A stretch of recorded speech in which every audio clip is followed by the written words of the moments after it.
I'm David Westheim from Bloomberg, and it is my distinct pleasure and privilege to welcome Ray Dalio. So the question I think for all of us today is, where are we, where are we going? But Ray, what you have taught me, and I think others, is in order to know where you're going, you need to know where you've been. I will do that. But I just want to also say that I had the opportunity of seeing Governor Lamont in action, and I just want to tell you that I love Connecticut, and it has had a difficult time. And I've seen at a very nitty-gritty level how the various problems that you've dealt with in a moderate way. And if there's one thing that I really think our country needs, it's a strong middle that is basically able to bring things together in the interests of the country. And I could go through the fact that kids didn't have computers and none of this, and he runs around and he does things. So I just want to, again, thank you, Ned, for doing what you do. Anyway, to answer your question, in my years of doing this, so something like a little over 50 years, what I found is that many times in my life, things that surprised me were because they never happened in my lifetime before, but they happened many times in history. We anticipated the 2008 financial crisis because the same things happen over and over again, but sometimes not in our lifetimes. And so there were three big things that are happening to us that haven't happened in our lifetime. I like to measure things so I can see them in numbers and charts and so on. And those three big things are, first, the amount of debt and money creation, how much debt we have, the rate at which we are creating it, and then where we're getting that money from, the Federal Reserve and other central banks printing it. So that has never happened to this degree except for the 1930 to 45 period, which I studied before, and I needed to go back and study that in history. The second of those two things is the amount of internal conflict, populism of the left and the right, irreconcilable differences, with the largest wealth gaps that have existed. So the greatest political gaps, the greatest amount of populism, largest wealth gaps since you have to go back to the 1930-45 period, and actually it's larger than that, and you have to go back to 1900 to see that. By the way, if you want to see it, you'll see the charts in that. So we have a financial issue, we have an internal conflict issue, and the third was international conflict. So in my whole lifetime, the United States was clearly a dominant power, and we were in the American world order. 1945, the United States became the leading world power, accounted for half world GDP. We had 80% of the world's money because gold was money then, and we had a military monopoly. And so the reason that we were the world's power, that's why the United Nations is in New York and IMF and World Bank are in Washington, so dominant. But we could see this conflict, this emerging competition. And the last time that happened was the 1930 to 45 period, and I need to study that. And so I studied that pattern, and these are the big things in our lives right now, but we are not acquainted with it. And so I needed to study the rise and declines of currencies, the rise and declines of empires. And because these cycles go on over a long period of time, I needed to see enough of those cases, so I had to go back, let's say, the 500 years. So I studied all of those. Now, I'm not an academic, I'm a practitioner. So it's not like I'm writing history books. It's for the purpose of making decisions today.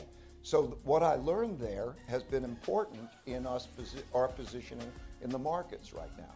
History that there were two other things that were very important.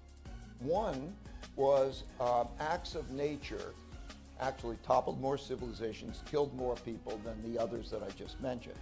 And they are droughts, floods, and pandemics. But like a pandemic, that's another one that comes along once in a lifetime and we don't see it. And then, of course, the most important force over a long period of time is man's adaptability and inventiveness. And now we have a greater ability. So, and that's the plus. You know, the others are challenging. So that's it in a nutshell. So Ray, you talked about the fact that during our lifetime, the United States has been dominant in the world. It's not as dominant today as it was 20, 30 years ago. Economically or militarily, compared to other people, where are we right now in the cycle with respect to the United States? Are we at the peak? Are we coming down? How fast are we doing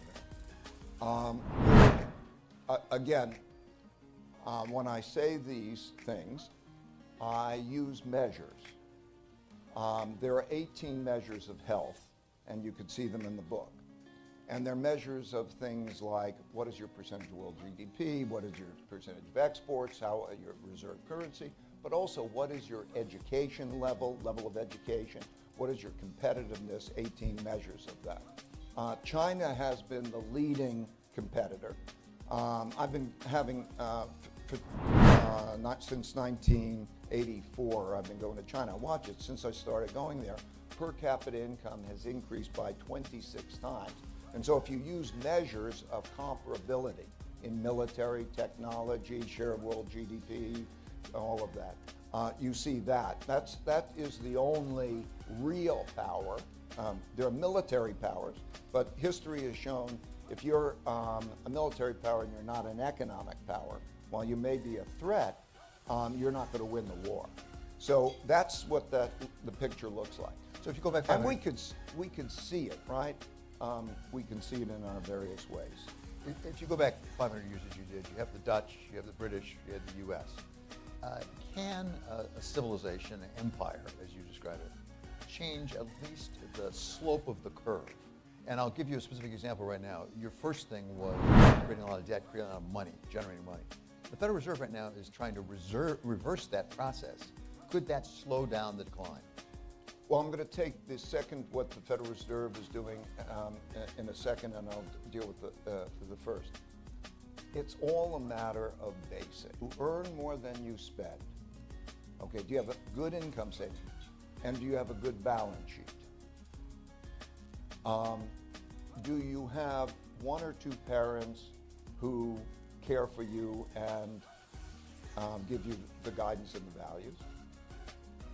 Can I go to a good public school and have food and health care and come out with an environment of equal opportunity? That's all you need. That's all you need. Because if you do those things, you will have a civil population that will be productive and that you will be financially capable, strong, and so you're going to do things better and better and you'll be strong. So it comes down to those fundamentals. When I look at one country or another and I'm thinking, where do I want to invest? It's like I'm looking at those things. Do they have a problem with internal conflict or orderly? Just those basics. Now, the question is, can we do those basics? Okay? So, how are we doing on those basics? You have measures to judge that. Yes, we can do it. And I think the most important thing is how we are with each other. Do we have a democracy in which we can come together and have a very strong bipartisan middle, okay? And then work on dealing with those things. Like, Governor Lamont touched on some of those basics. So that becomes the big question, I think. But how are we doing? And again, come back to the Fed for a second. Oh, the Fed. It sounds to me like the Fed is trying to take a step in what you would call the right direction. Right now. But what happens is, it's really simple, The way the system works is, if you give a lot of money and credit and you make it cheap enough, they will spend it. Okay, but when you create debt, it's stimulative over the short run and depressing over the long run. Because when you have to pay it back, then you have to earn more than you spend to pay it back. So what do you do with that debt? Okay, if you make it tough to pay it back, then what happens is you have an economic downturn. If you make it easy, you print the money. And that's the cycle. So when we look at what the Fed has done, The Fed and the government together gave an enormous amount of debt and credit and created a lurch forward. And now they're putting on the brakes. Okay, so now we're going to create a giant lurch backward, I think, because it's simple. The amount of, we talk about inflation. Inflation is a very simple thing. It's the amount of money that's spent, money and credit spent, divided by the quantity sold is the price.